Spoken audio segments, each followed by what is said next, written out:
Olá, eu sou a professora Mariane Goretti. Nós vamos iniciar a unidade 1 da disciplina Gestão de Pessoas no Setor Público. Essa unidade é a introdução à gestão de pessoas.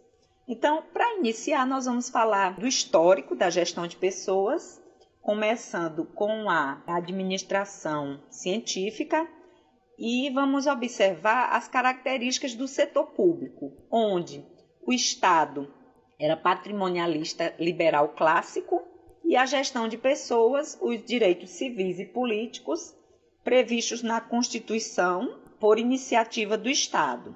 O homem econômico. Nas relações humanas, nós observamos aqui as características do setor público em relação ao Estado, com o primeiro esforço de inovação no sistema público e a burocracia. Na gestão de pessoas, nós identificamos o Departamento Administrativo do Serviço Público, o DASP, que era considerado um departamento de pessoal com funções legais. Nas relações industriais, nós observamos no setor público, em relação ao Estado, um Estado intervencionista, o início de um projeto nacional de desenvolvimento, plano de metas, e a administração indireta. E na gestão de pessoas, a administração descentralizada, facilitando o recrutamento, a seleção e a remuneração. Na abordagem sistêmica, nós observamos, em relação ao setor público, o Estado no modelo gerencialista de administração, grandes burocracias estatais e obras de infraestrutura, a Secretaria de Administração Pública, SEDAP, e na gestão de pessoas, as políticas de recursos humanos para valorizar a função pública e renovar o quadro. A Secretaria de Recursos Humanos, a avaliação de desempenho e sistema de mérito, novo plano de carreira e o Estatuto do Funcionalismo Público. Com relação à gestão estratégica, nós identificamos aqui no setor público, em relação ao Estado, o modelo gerencialista de administração pública, as parcerias público-privadas, as políticas e diretrizes no desenvolvimento de pessoas, na gestão de pessoas, o início da gestão por competência, os planos estratégicos de RH e, a partir desse momento, a gente começa a procurar diferenciar o que é a administração de pessoal e a administração de recursos humanos. Sendo essa primeira, a parte cartorial relativa a registros dos membros da organização, se encarregando de rotinas trabalhistas e de pessoal, tendo uma função administrativa e de controle. Enquanto a administração de recursos humanos, ela vem a ser um conjunto de decisões integradas sobre as relações de emprego que influenciam a eficácia dos funcionários e das organizações. Então, observa-se que ela tem uma função estratégica, visando integrar e motivar as pessoas dentro da organização. O modelo sistêmico de recursos humanos pode ser visto nessa figura, onde nós identificamos as entradas, que são as informações relativas ao trabalho, as políticas de RH e os fatores ambientais.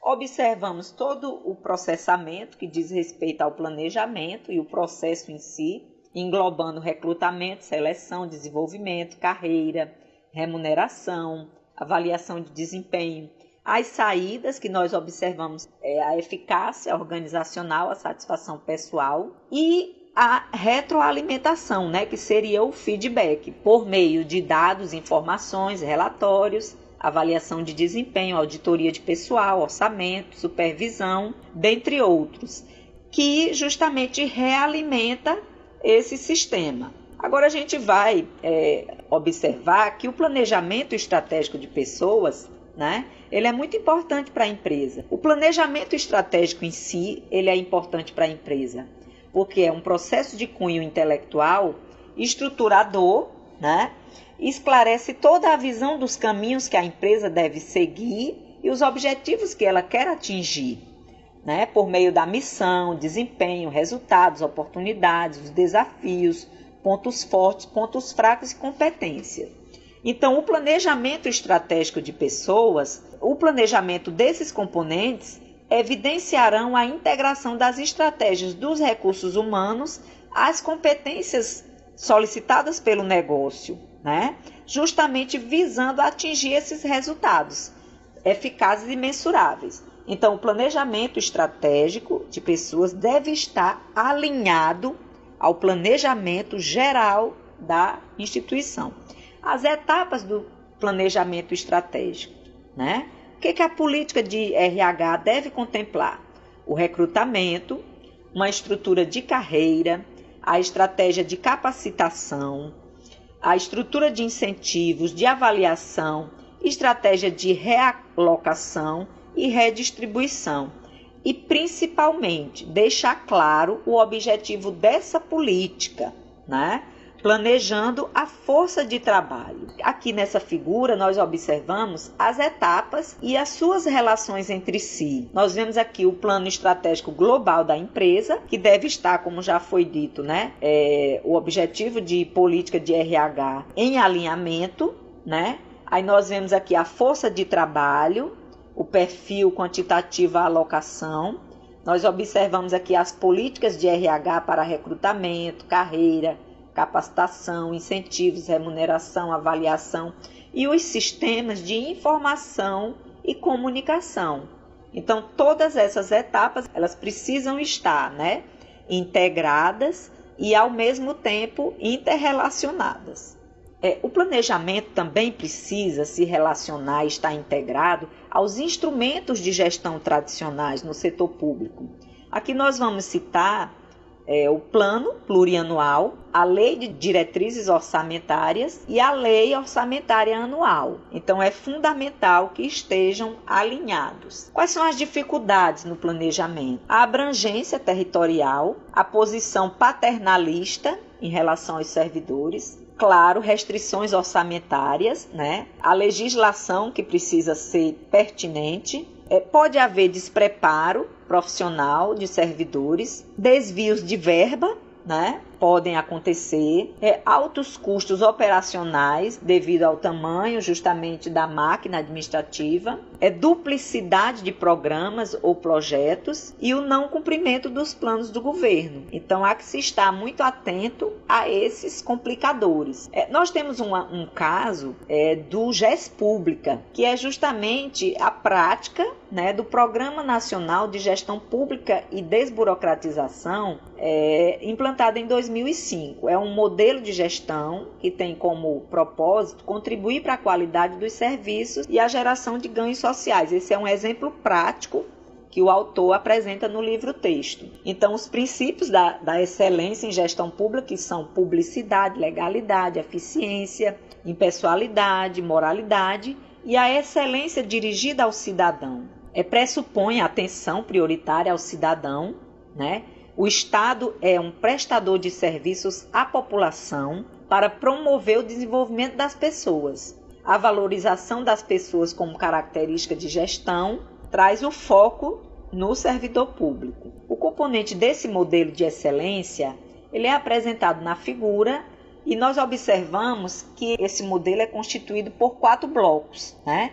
Nós observamos aqui justamente esses blocos. Vamos falar de cada um deles. Essas linhas tracejadas, né, elas representam cada bloco. O primeiro bloco, ele contempla a liderança, estratégias, planos, os cidadãos e a sociedade. Então, ele está no nível do planejamento. Os serviços, produtos e processos do setor público são planejados conforme os recursos, para melhor atender os cidadãos, a sociedade, por meio de uma liderança forte da alta administração. O segundo bloco, ele se relaciona às pessoas e aos processos. Ele representa a execução do planejamento. Aqui concretizam-se as ações que transformam os objetivos e metas nos resultados. As pessoas, estando capacitadas e motivadas, operam os processos e fazem com que se produzam os resultados esperados. No terceiro bloco, nós observamos os resultados e representa o controle para o acompanhamento do atendimento da satisfação dos usuários quanto aos serviços e à própria ação do Estado, ao orçamento, às finanças, à própria gestão de pessoas, suprimentos e parcerias institucionais, né? E também quanto ao desempenho dos serviços, produtos e processos organizacionais em geral. É aqui que vai ser feito o acompanhamento e controle dos resultados. No quarto bloco, nós observamos as informações e o conhecimento. Se refere à inteligência organizacional. Neste bloco são realizadas análises das informações existentes e justamente a utilização do capital intelectual da organização, visando a realização das ações corretivas onde necessário, na estratégia, no plano, na composição e preparo das equipes e até no sistema de controle do plano. Esse modelo, nós podemos observar que no critério 6, relativo a pessoas, que é onde nós estamos focando,